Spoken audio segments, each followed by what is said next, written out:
Sure. Hello, this is Hello. Juliet. You know that. Okay, so I Yes. am with Rage Darkstone. Hmm. And Rage, first of all, I just want to start off by saying to you, and I know I've already said it to you before, but I'm going to say it again.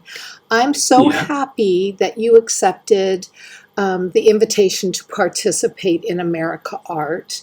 Hmm. Afterlife, and I'll tell you why, because you have such a um, strong warrior dynamic energy about your builds. You go big, you go bold, you don't hold Yes. back, and so Yeah. that comes through very, very well. And so many builders go big too. But there's also a reservation about their bigness. Does that make sense? Yes. Yes. Yes. Yeah. For me, it's part of a bigger theme, which is if I'm building in a grid environment, then I should do things that I can't do in real life or outside a grid environment, since grid is actually real life also. Uh, so, scale is something that's very hard to achieve in art, where scale of the artwork relative to the person or to people, human size. So, take advantage of that. And many artists I like also, sculptors particularly, Yeah, in yeah. large size and so on. It's just and it's imposing, and it can only be done by most people in a virtual environment. In a virtual environment. Yeah, sure. I have a Yeah. quick question for you. This has nothing to do with the interview. Are you Mm-hmm. holding a pen in your hand? Am I what? Holding a pen, a writing? Uh, no, no, I'm not. Okay, because I could hear a clicking sound and I wasn't sure. Oh, maybe it's I may be just clicking my mouse or something like that. Your, So I won't do don't click your mouse. that. Just slap me on the head. Stop Stop. it! Stop it! And I'll tell you why. I'll tell you why, Yeah, because there is a possibility, and yeah, there is a and I think I already shared this with you, but there is a possibility that we might like have a snippet of something that someone's saying that would come out into the sure. you know what I'm saying. But if there's a click, I know You don't want Wizard to. would go no. Yeah, and they're removable, but it's a pain. Yeah, I mean, I'm sure they are, but it would put Yeah, extra work on her. yeah. Um, Okay, so yeah, your largeness, I mean, the yeah, go ahead. the bigger theme is I approach sort of this kind of very immersive art, that's all digital. I um, they're analogs to, let's say, sculpture and music and film. So media would be film, sculpture would be mesh objects, um, building would be some architecture, um, dancing would be, moving avatars. And I try and I certain people specialize in one of them, and I do all of them. I use all these things as if they were palettes. So if you look here, there's mesh structures, there renderings, there's building, so that's another reason I go big, is because I need the space to use all these different media or palettes in these kinds of immersive digital environments. So Yeah, I will have media playing in here, for instance, as well. okay, yeah. Which I have it turned off right now, just so you know, and I don't even know Yeah. if you have it set up yet, but I have all the Yep. background turned off right now for the recording. Yeah. So Rage, I would like to know about you. I would like to know, um, what prompted you to begin creating in virtual? And also, are you a creator in our 3D real life, or Yeah. are did one come first, or are you just creative in one? Do you see what I'm saying? I'd like to Yeah. understand. Yeah. So my dad was an artist, and so I don't think I ever did not do art. He sort of, have pictures of me when I'm like barely moving with a brush in my hand, painting. So I never like, can't really say I feel like I started doing art. I just always did art. It's just a very, very natural thing to me. Also, my father moved and across different media. So I learned how to engrave, how to take photography, how to cast iron, how to weld, how to paint, how to etch, how to do aquatint, you name it, pottery. I basically, I'm very lucky. I had a childhood which is completely steeped in doing artwork. And then, there comes a point where you have to go to, I want to be an artist. Professionally, my father threatened to break all my fingers if I did. And and finally, it's very tempting, loved it, but I decided not to. But I continued and had periods where I stopped. Had a fairly long period just before getting into SL where I stopped because I felt frustrating to be sort of like a Sunday painter. And I knew how good I could be if I had devoted myself to it, and it's just hard to see. But then this really extraordinary thing happened is, I don't know, maybe a period of 10 years went by where I didn't do any artwork at all. So I didn't want to. And then just one day, out of the blue, and I did a drawing. And then it just like muscle memory, it just all came back. And then I was in Second Life, and I did not know that there was an artistic community there. But the other thing about my childhood is we were artists. My dad was an artist. We had no money. My mom worked, otherwise we would have been panhandling in Paris. And so we built everything.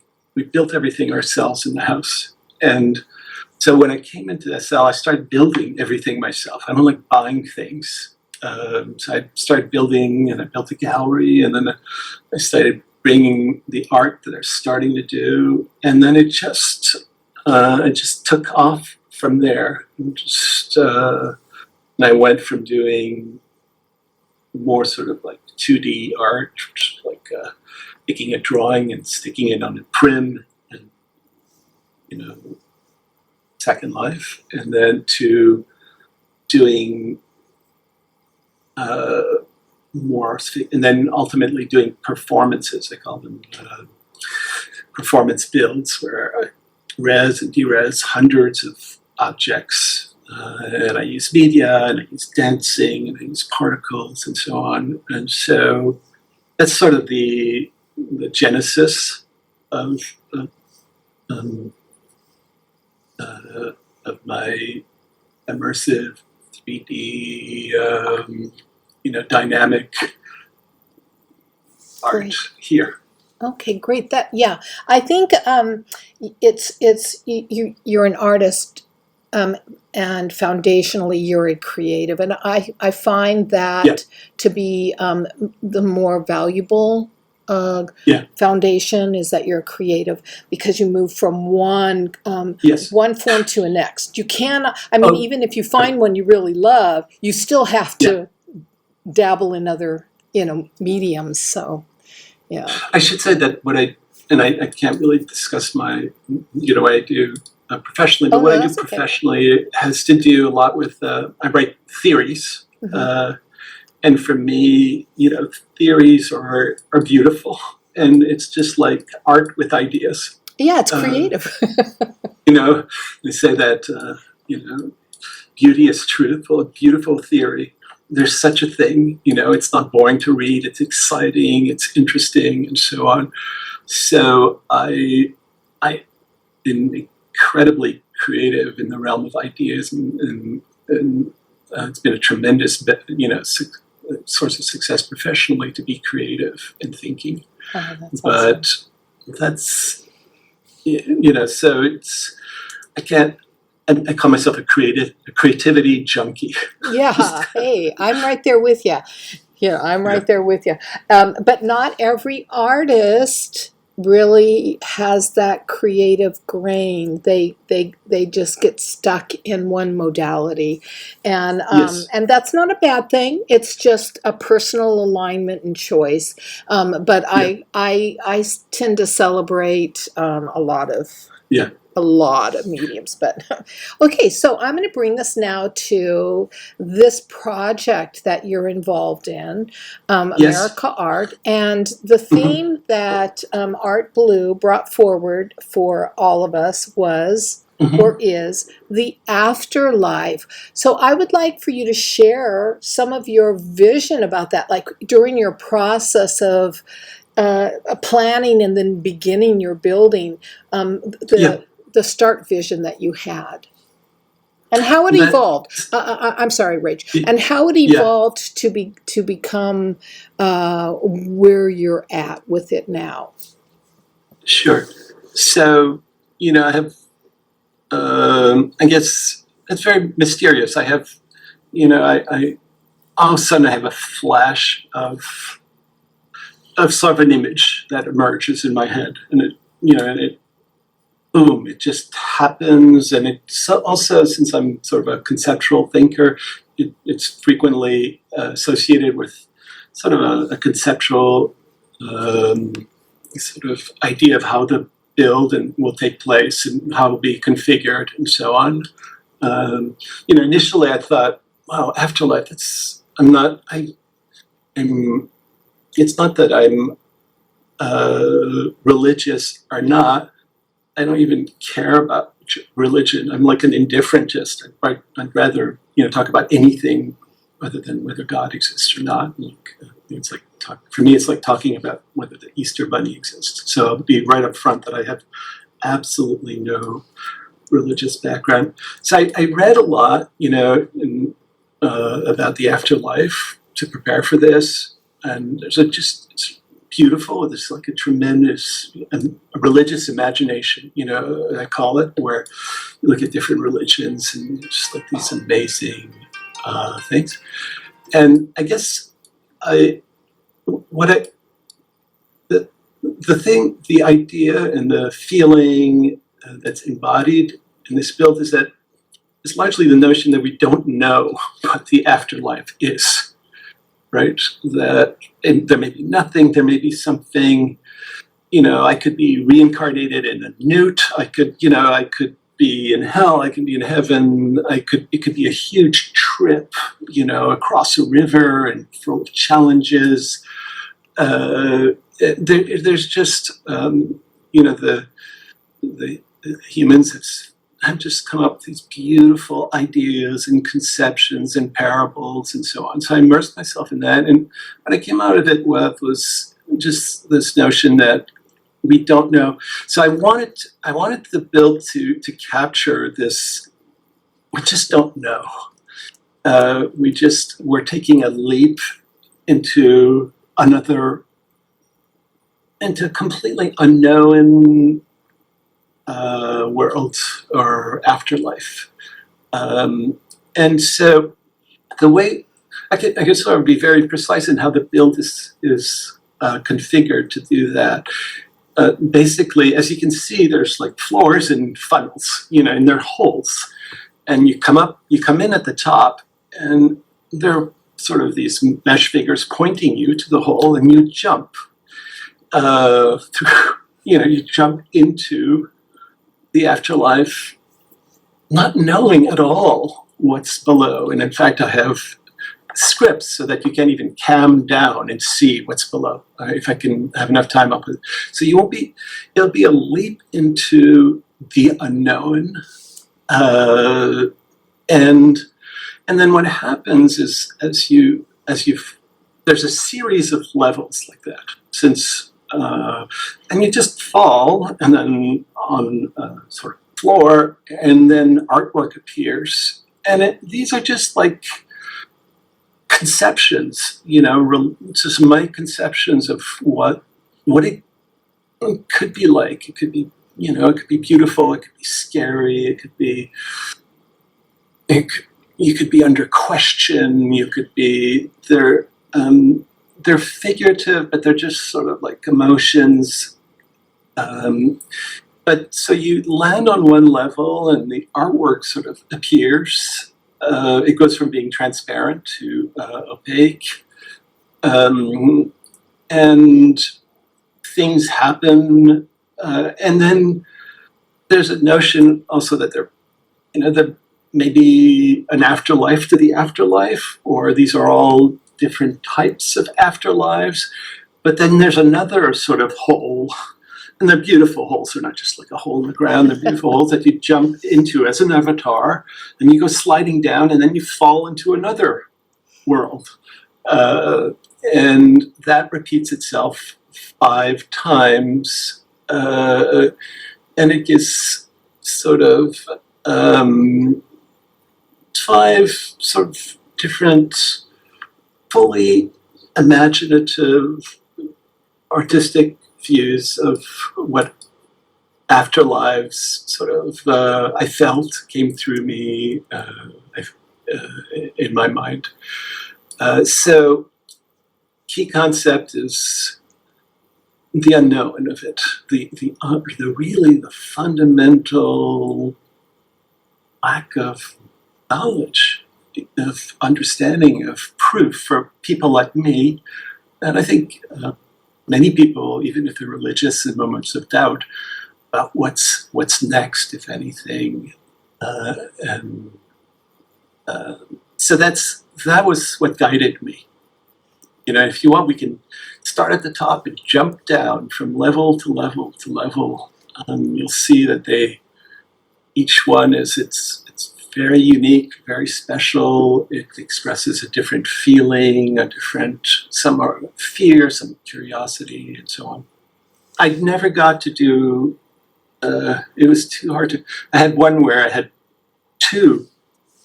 Let's not call them channels, passageways, and and so there's a duality in a lot of afterlives, good and bad. And so at one point I had 2 points where you went in one or the other, but you could not shift back. I don't want people to go back up the build. I just want them to take a leap, and then it appears, and then they can't either camera back up and see what was above, or camera down and see what's coming.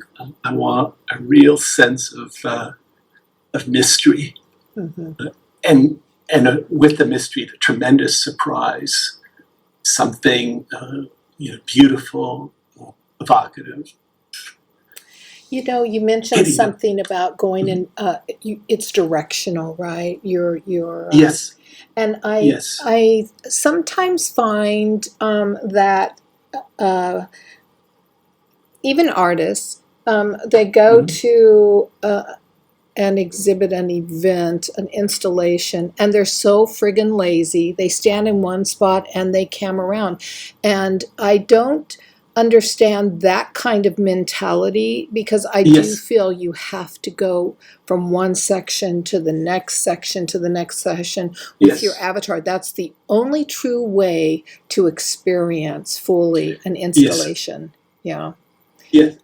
And since avatars act in very predictable ways, in many ways, and for instance, they'll land in a place and they'll glob, just stay there in that space together.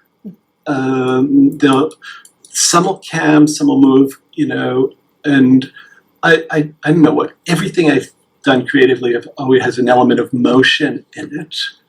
And I'm not, I'm like an authoritarian artist. Like, I'm not going to let you just sit there. Stand there. I'm going to stick you on a seat, and I'm going to move you around. Yeah. You know, I'm going to take you flying through a build and so on. So this is sort of a static build. So I still I don't want you to just sit there. You land on the top.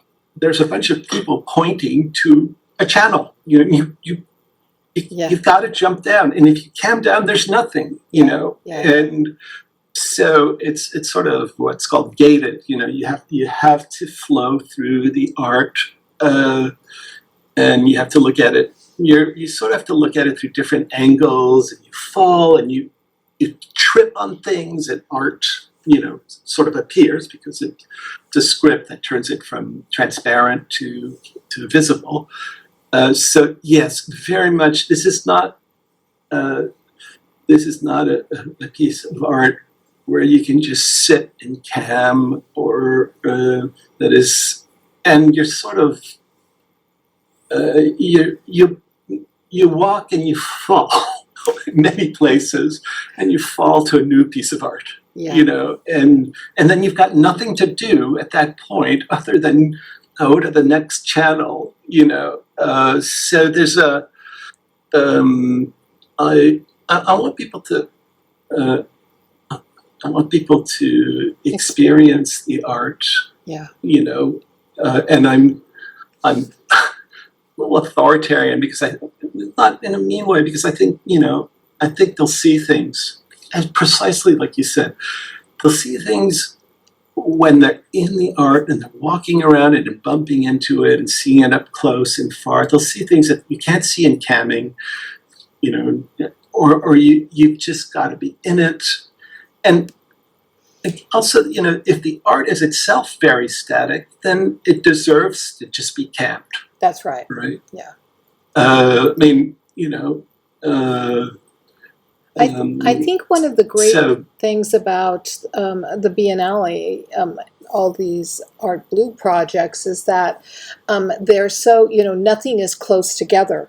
And we have to move from one installation across the grid to another installation, and we have a starting point, and we have an exit point, and we have to keep moving. And that's how every Biennale, this is my fourth with him, has been. And so the people who do come and experience them, they find out very, very quickly they cannot stand in one place, or they get left behind, and then they start IMing me saying, where are you guys? And it's like, you got to move with us. you got to keep up with us, because this is not stationary. So you're right in alignment with the whole philosophy of how Art does his projects too, which is really exciting. I have a question for you. When you chose to accept this project and kind of leave Second Life a little bit and come into, you know, the whole open Sims environment, did you feel that was a challenge or a stretch for you as a creative?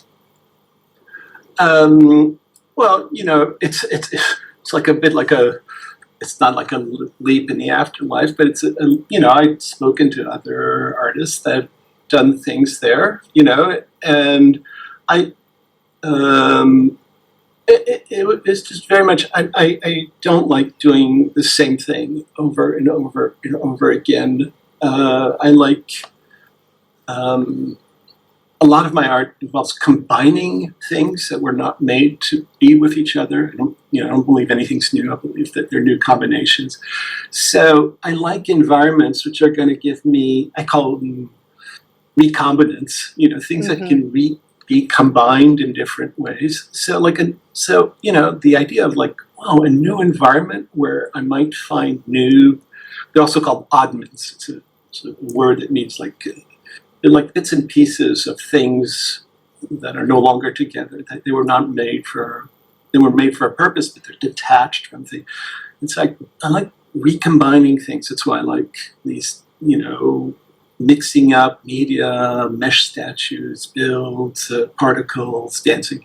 So I thought, wow, this will be just a potentially similar. So it won't be completely different because it's built on the same gaming engine as SL, but there'll be different recombinants, and that means not just objects and things. There'll be different people, different experiences, different ideas, different nationalities that I'll be able to sort of draw upon and combine in different creative ways, right? So that was the draw to not being an SL.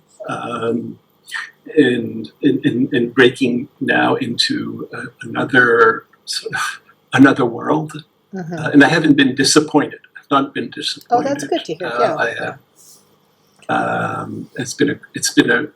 First of all, I should start right. Thanks for interviewing me, and thanks you for inviting me. It's been a great. It's been a really tremendous experience, and it's allowed me to expand in areas that would be impossible in SL. The last thing I'd say is I think of SL as capitalism, and I think of OpenSims as like communal. It is. Largely things are free. Largely people are not. They're freer in the sense that they're not necessarily, or actually not pursuing a profit motive. Right. And that gives it even more freedom to be something different than if they live in a society where everything's bought and sold. And so that was another attraction of being in a world that would not be virtual capitalism. Yeah, and if you need something, if you're looking for something, most people in OpenSims will go, "Oh, I have that," or "I know where to get that," or "Oh, let me talk to so and so, they might have it." We're all very willing to bring it, to share and bring it about. Not everything is set for take, but in the beginning, when I first came here, everything was take. Everything was take, and then it has become more interwoven with people who are creating and are have a sense of artistry, and now things are starting to clamp down and you can't take them. But the idea is really in OpenSims is to share. That really is the idea, and I think it's I don't even share because I forget about it. We get when we're coming out of SL here, we forget that we could leave everything full perm if we wanted to, and if somebody really wants to take something, let them, because they're going to use it in a way, and everybody just leaves the creator in it, even if they're using it. It's like, I got this from so and so. That is the beauty. So that communal energy that you've picked up on, or at least experienced personally, is one of the beauties of OpenSims. It's one of the beauties. I mean, I'm old enough to remember when the web, and I was a very early user of the web, and initially there were a strong group of people that thought that the web would be different. It would be such a sharing environment. Well, it was designed that way. It would not be, and this is sort of, OpenSims are sort of an inheritor of that tradition of, and always fighting, I think, the conception that dominated on the web, which is ultimately, one of a commercial one of non-network neutrality. So you buy a device, and it only allows you to see certain things, and not, it did not become in large part what the founders envisioned, but the OpenSims have that. They have that notion of that it would be a different place where one could go and share for free and exchange ideas and objects thoughts, and you feel it here, and you feel it in the people, and you feel it in the person who runs the sim, that's closer to the conception. That initial conception of the web is closer to where the web's evolved. And Well, yeah. I'm going to bring us back to one final question. Mm-hmm. If you wanted a message to be attached to your vision that you've created, and what would that message be? What do you hope every single person who steps in to this installation either experiences or understands or immediately sees? That I've had, I've struggled with that type of question before, and I struggle with it for the same reason as I struggle with giving titles or names to artwork, because I kind of feel like if you can say what your art is about, if you can tell a story about it, then it's much more efficient to write poetry or a novel or something like that, right? So if it's sayable, then just say it, right? And you can do it much more efficiently, ritually. So I don't have a story in this build. I don't have something I want to tell, other than the little bit I've told you about the unknown and the surprise of it. And then I really, then as I generally think this about art, it's about what can't, visual arts is for me largely about what can't be said, what can't be written, what can't be articulated, what can't be conversed about. So, if you come in here, I'd like you, just to just go and feel and use your imagination and your feelings, and maybe it's really about the unknown, and discovering and being surprised. So come here, there's no grand narrative. There's a traveling through a space where you don't know what's coming next, and you're surprised, and it's new, and in fact can't only go through this build once. You can't go back up, so you have to come back. So come back and drop through other channels and spend and walk in different places, and just experience it at a not necessarily at a verbal level. Just a couple things there. It's like I learned very early on, for instance, that when you're drawing a face, you are not going to get. I didn't get the kind of drawing I wanted if I was drawing a nose, an eye, lips, right? Because then I was drawing language used to describe reality. I realized there's no such thing as a nose. It's like this beautiful shape that sort of melds into an expanse at the upper lip, and and then cuts in, and just like the parts of the eyes where it cuts in, particularly in the inner eye. So very early, I just realized you're not drawing a nose, you're not drawing a jaw, you're not drawing a hand. So there's that aspect to it that don't just do away with as much language as you can to sort of just feel what shape and form and sound all combined can make you feel. And then the last thing I want to say is the other big question I've asked myself frequently is, why the hell do you need an audience if you're an artist?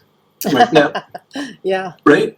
No, there's one obvious question. Is, typically it's a winner take all. There are artists that make a lot of money, and then a bunch that don't, right? And not a whole lot in between. So sometimes you need an audience because there's an art market, and but in SL, I don't have to sell my art, and I don't.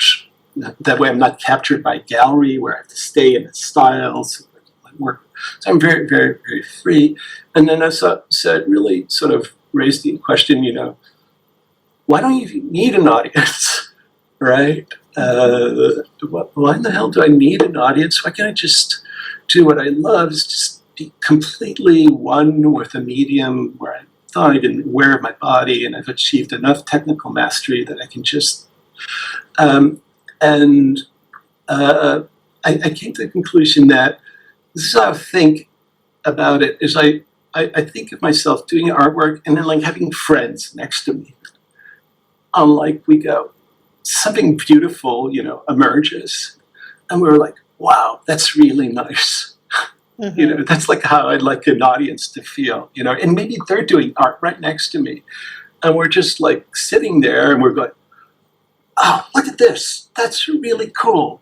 Let me stop and look at this and enjoy this together. So I'd like to think, I don't know that you can really do this. I'd like that the audience kind of be sort of discovering this, not just like they were creating it, and they're like, wow, this is fun, this is cool, this made me laugh, this made me cry, this gave me this emotion, this made me think of this, I can see this image in it, and just be surprised by the beauty of creativity, and it's easier to do if you're with another person or two other people, where you can like walk around and in a sense create what you see with other people. And notice, they go, oh, notice this is really cool. But do people really do that? But, I'll share why I'm asking you that question. Yeah. What I think has been one of the cool things, a behind the scenes thing, like with these biennales, is art provides a sandbox where we all build in. Yes. But nobody comes and checks each other out. They don't interact with each other. I did, but yeah, go ahead. Yeah. I did too, but I mean, I every day I came in and checked and looked and walked around, and our timelines are very, very different for most people, so that's unfortunate. But when there were people here, it was very fun to be able to go up to them and say, "Hey, what's going on?" Oh my gosh, look at that's so cool, and to talk a little bit about it with the person, So that to me actually is, and think about it. For 6 months, we've had a communal building area where we're all creating art together, and I think. While you were talking, I was thinking, oh, maybe I need to buy a artist sim in SL or wherever. Even I don't know. It's so much cheaper, $5 a month in Craft World. It's like you can't be beat. Yeah. And just say, okay, here's a artist build sim. Come and build. Come and use it. But nobody does that. Everybody gets so possessive, and I don't know what. Well, I had a similar idea. Which was it's the notion of musicians getting together and rapping, or just, you get everybody, one person brings their guitar, and one person brings another, so you have a bunch of instruments, and just, so it's kind of like, I don't know that if people bring separate things, there'll be much interaction.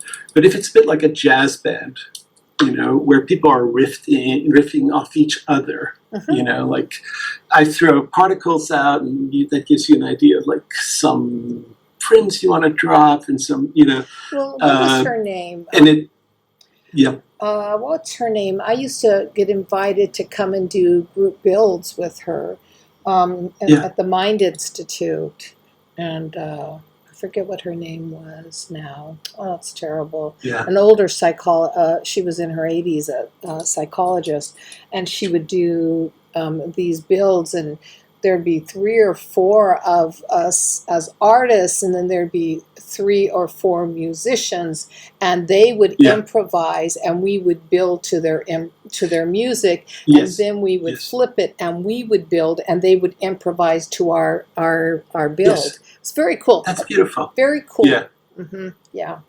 I mean that the part of Paris where historically the French government wanted to keep uh, Paris a center of artistic flowering, and so they took pieces of Paris and and then they built studios. They cut right in the middle there, building, and they built studios.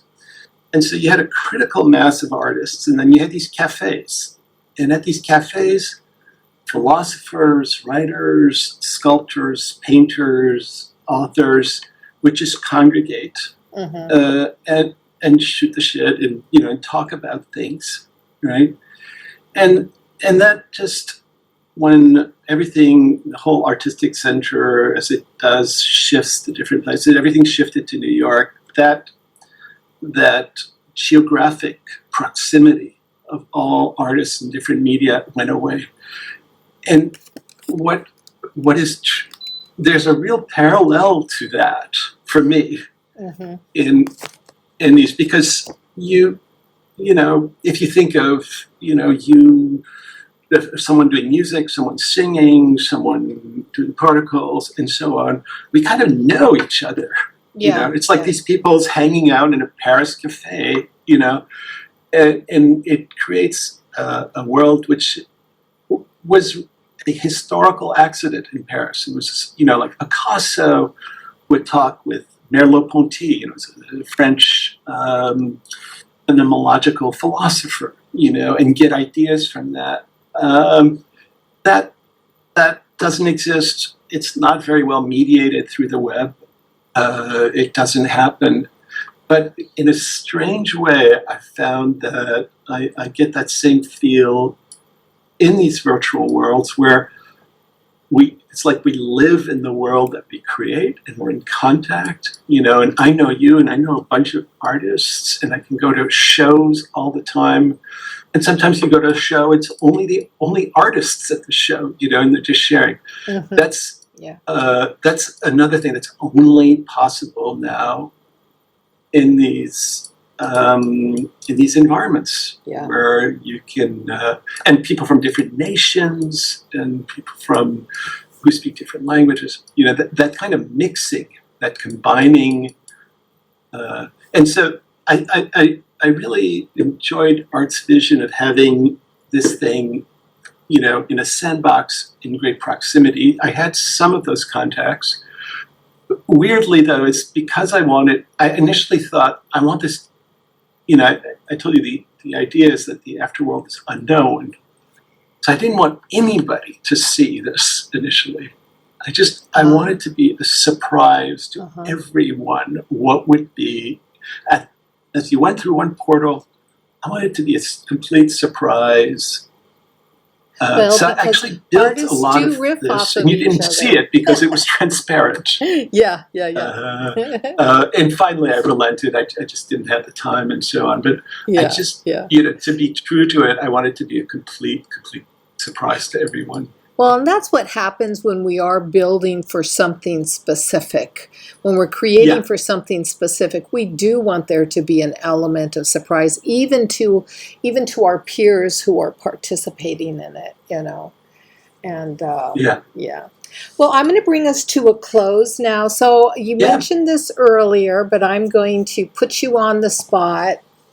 What's the name of this installation? Okay, so here we go again. I don't. I have this tremendous problem naming things. It does. Ideally, it would have no name. I don't even want a word to be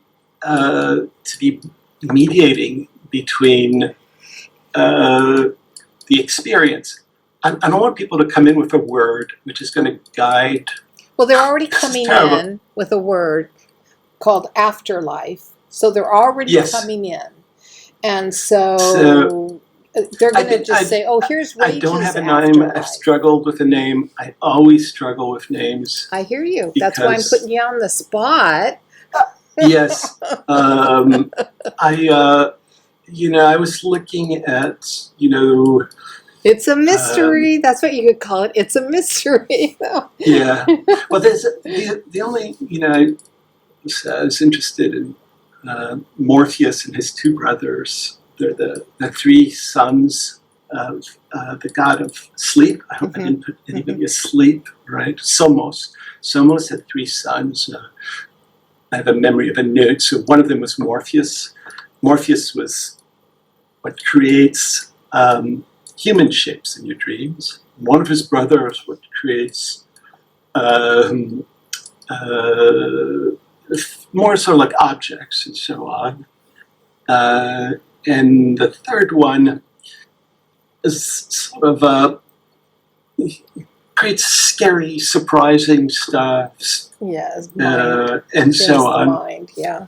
So right now I'm struggling with, since people need a name, and I understand that, like you can't go to nothing, This is a new side. I'm Morpheus. I'm thinking either the three names of these gods.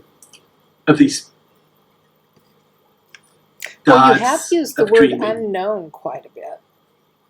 Pardon? You have used the word unknown quite a bit. And dreams, if there is a little bit of, if there is some kind of loose analogy between here and, what I've built, and it's little dreams where you kind of, you don't plan your dreams, but they're rich, they're tremendously evocative.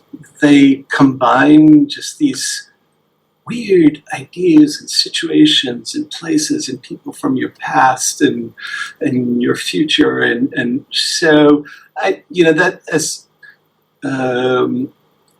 to in that spirit, I started looking, and then I found Ovid was the one who wrote about Somos, and then interestingly, it seems like he created. You can't find any.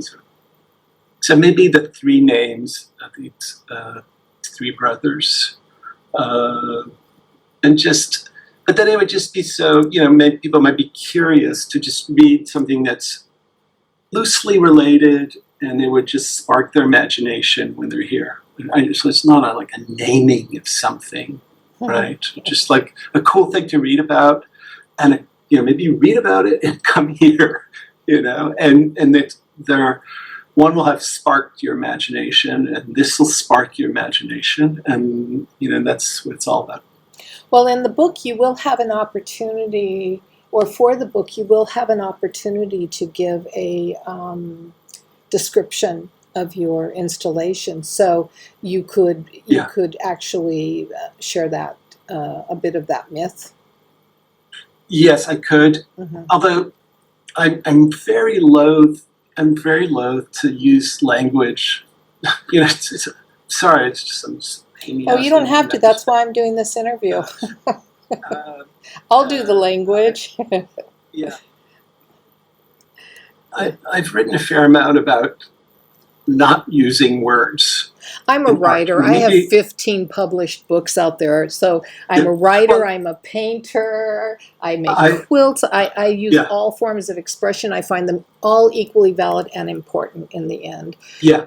So no, I've written published books also, but they're books. That's what if I would write something, I would write about what we've talked about, which is letting words do their thing, there's enough words. We think in words.